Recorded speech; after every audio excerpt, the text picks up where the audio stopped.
Olá, senhores e senhoras concurseiras e concurseiros, tudo bem? Então, nós vamos continuar no nosso caminho da análise do texto, ok? E de como essa análise de texto vai ser trabalhada dentro dos elementos da comunicação, tá? Então, os elementos da comunicação hoje serão o nosso grande foco de aula, tá certo? Então, boa aula para nós, para mim, para vocês também, e tomara que a gente consiga aprender bem essa teoria para acertarmos as questões. Vamos lá. O nosso trabalho hoje vai ser com as funções da linguagem. As funções da linguagem estão atreladas aos elementos da comunicação. Então, as funções da linguagem estão ligadas aos elementos da comunicação. Então, toda vez que você comunica, você lida com 6 elementos: emissor, receptor, canal, olha o nosso canal, mensagem, código, que é linguagem, e referente, que é o assunto. Então, as funções da linguagem trabalham exatamente com a prioridade que se dá a cada elemento da comunicação. Bom, vamos devagarinho, né? Se eu lhe desse essa questão aqui, será que você saberia como agir? Observe a seguinte afirmação feita pelo autor. E aí ele pergunta: indique a alternativa que explicita a função da linguagem, essa função da linguagem. Então, se você tem dificuldade, eu pediria que você assistisse essa aula com muita atenção, porque é um assunto que vem aparecendo constantemente nas questões de concurso. Agora mesmo, ultimamente, vem aparecendo ainda mais do que antes, ok? Então, são 6 funções da linguagem. A primeira é a função emotiva, também chamada de expressiva.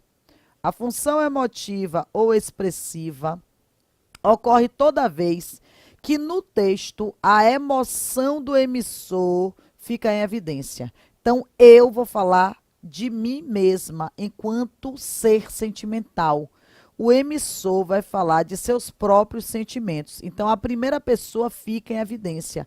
Eu sei que vou te amar por toda a minha vida. Logicamente, que se o emissor fala de si, você tem a primeira pessoa. Agora, óbvio, a função emotiva caminha muito também com a função poética.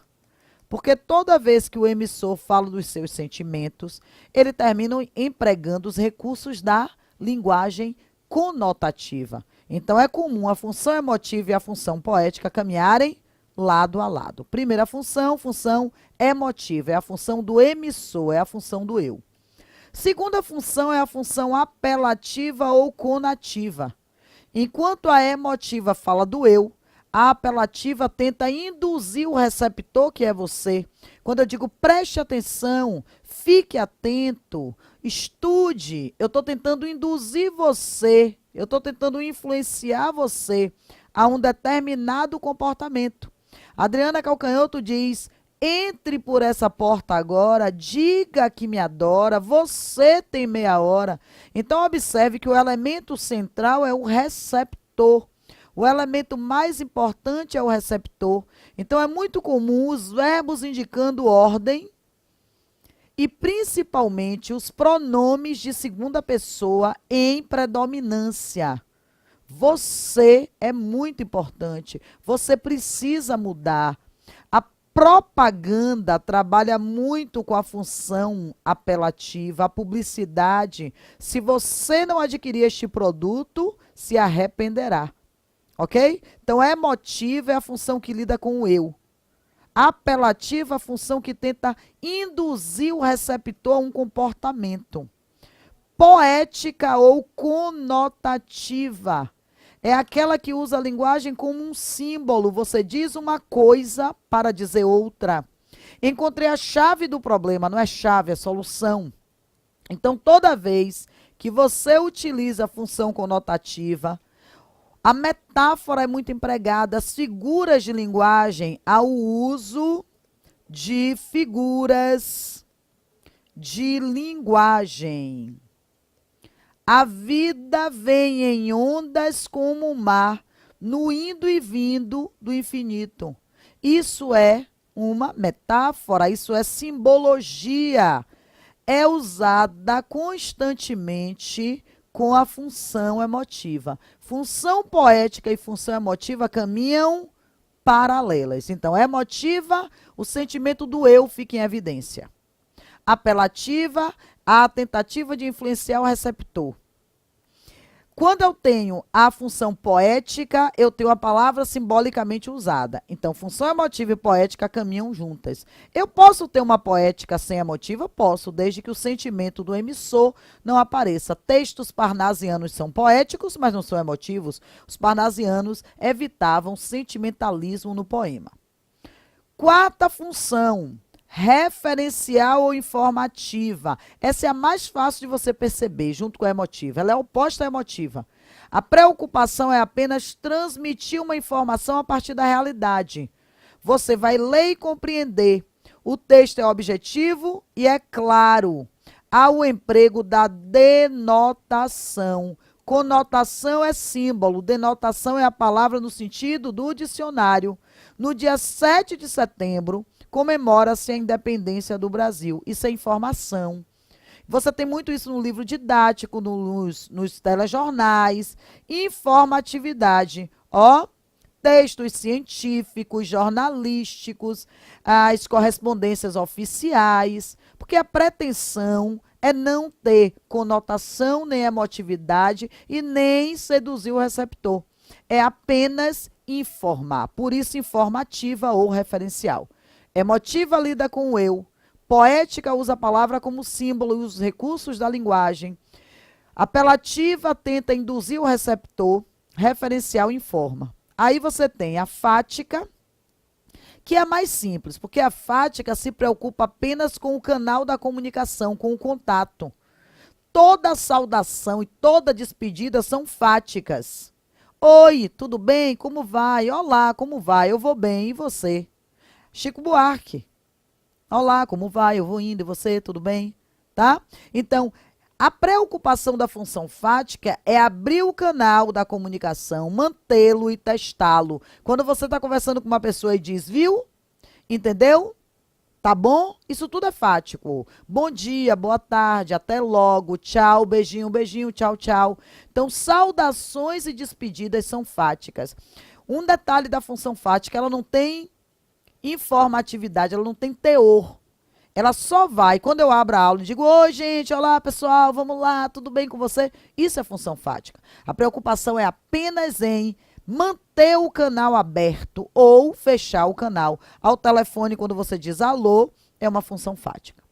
E talvez essa, junto com a função referencial, seja a que mais cai em prova de concurso, que é a metalinguística. A palavra metalinguagem aparece muito em prova. É quando o código... O que é código, professora? Código é linguagem. Metalinguagem é quando a linguagem é usada como assunto da linguagem. O código é usado como assunto. Então, eu falo de poema no poema. Eu falo da TV na TV. Por exemplo, tem um programa de TV chamado Video Show. É a TV sendo o assunto da TV. Quando o jornal fala de jornal, quando uma música fala de música, quando você tem, por exemplo, um romance que faz referência ao próprio romance, a escrita que fala da escrita, a literatura que fala da literatura, um outdoor fazendo propaganda, anuncie aqui, seu produto será visto. Então, toda vez que a mensagem é um assunto da mensagem, você tem metalinguagem, dicionário, poemas sobre a arte de construir poemas, música que fala de música, cinema de cinema, um filme sobre fazer cinema. Tudo isso é metalinguagem. A palavra metalinguagem aparece muito em prova. Por exemplo, a gente tem um livro de Clarice Lispector, chamado A Hora da Estrela, em que conta a história da história. Você tem a história de Macabea, que é a personagem, a história de Rodrigo S.M., que é o narrador, e a história de como a história está sendo construída. A história da história é a metalinguagem. Eu posso ter função metalinguística com outras funções. Eu posso ter emotiva e metalinguística, referencial e metalinguística, apelativa e metalinguística, poética e metalinguística, ok? Ela pode não aparecer sozinha. Quando eu digo anuncia aqui, e isso está no outdoor, eu tenho metalinguística e apelativa. Vamos então voltar para a questão agora? Será que ficou fácil? Essa é uma aula bem simples, ela é muito tranquila. Observe a seguinte afirmação feita pelo autor. Em nossa civilização apressada, o bom dia, a boa tarde, já não funcionam para engatar a conversa. Qualquer assunto servindo, fala-se do tempo de futebol. Ela faz referência à função da linguagem cuja meta é quebrar o gelo. Indique a alternativa que explicita essa função. Qual é a função que quebra o gelo? Qual é a função que faz você entrar em contato e abrir o canal? É a função fática. C de casa. Depois da teoria fica bem fácil. Questões de concurso. Primeira, bem recentes. A palavra paz usualmente significa ausência de guerra. Os termos guerra e paz seriam, nesse caso, opostos, antônimos. São, portanto, situações extremas.